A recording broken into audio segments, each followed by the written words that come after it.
So they offered cash bonuses to the states for every child they adopted out of foster care in order to receive the adoption incentive bonuses. Local child protective services need more children. They must have merchandise, children, that sells, and you must have plenty so the buyer can choose. It's called a quota. Some counties are known to give a $4,000 to $6,000 bonus. Not that I think it has. It's actually it's been raised. It's actually almost 10,000, I think, 8 to 10,000 or something. For each child adopted out to strangers, and an additional 2,000 for a special needs child. Employees work to keep the federal dollars flowing. State Departments of Human Resources, DHR, and affiliates are given a baseline number of expected adoptions based on population for each county. For every child DHR and CPS can get adopted, there is a bonus of the 4,000 or maybe 6,000. But that is only the beginning figure in the formula, in which each bonus is multiplied by the percentage that the state has managed to exceed its baseline adoption number. I believe it's the fiscal number by the end of each year. That's how they do it, according to the law, the ASFA law. Therefore, states and local communities work hard to reach their goals for increased numbers of adoptions for children in foster care. That there is double dipping. The funding continues as long as the child is out of the home. There is funding for foster care, then when a child is placed with a new family, then adoption bonus funds are available. When a child is placed in a mental health facility and is on a 16 drugs per day regimen, like 2 children of a constitute of mine, more funds are involved, and so is Medicaid. As you can see, the program is ordered from the very top and run by Health and Human Resources. This is why victims of CPS get no help from their legislators. It explains why my bill, SB 415, suffered such defeat in the Judicial Committee, and why I was cut off at every juncture.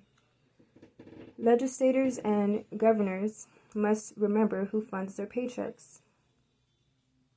That there are no financial resources and no real drive to unite a family and help keep them together or provide effective care. Wow, if that isn't the truth. That the incentive for social workers to return children to their parents quickly after taking them has completely disappeared. And who in protective services will step up to the plate and say, this must end? No one. Oh, sorry, I said that kind of wrong. No one, because they are all in the system together, and a system with no leader and no clear policies will always fail the children. Just look at the waste in government that is forced upon the taxpayer. That the policy manual is considered the last word for CPS. However, it is too long, too confusing, poorly written, and does not take the law into consideration. Excuse me, I have to say something again. No, because as a parent who has been studying and researching for years, especially their policy manuals, it really is not that hard. Yes, it's long and it's very, it's a lot to read, but it's really not that hard to understand what the policies and regulations are. And the sad part is majority of the caseworkers and social workers that are out on the field taking our kids don't even know I wouldn't even say half of it to begin with, okay? it's quite sad when you are just a regular person, you know, a regular parent, and you're basically reciting more of the policy manual than they can even remember or even know. So that part. Okay, back to this. That if the lives of children were improved by removing them from their homes, there might be a greater need for protective services. But today, children are not safer. Children of whom I am aware have been raped, impregnated, in foster care. It is a known fact that children are in much more danger in foster care than they are in their own home, even though home may not be perfect. That some parents are even told if they want to see their children or grandchildren, they must divorce their spouse.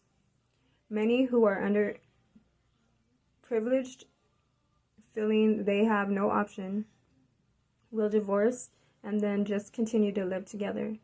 This is an anti-family policy, but parents will do anything to get their children home with them. However, when the parents cooperate with children's services, their behavior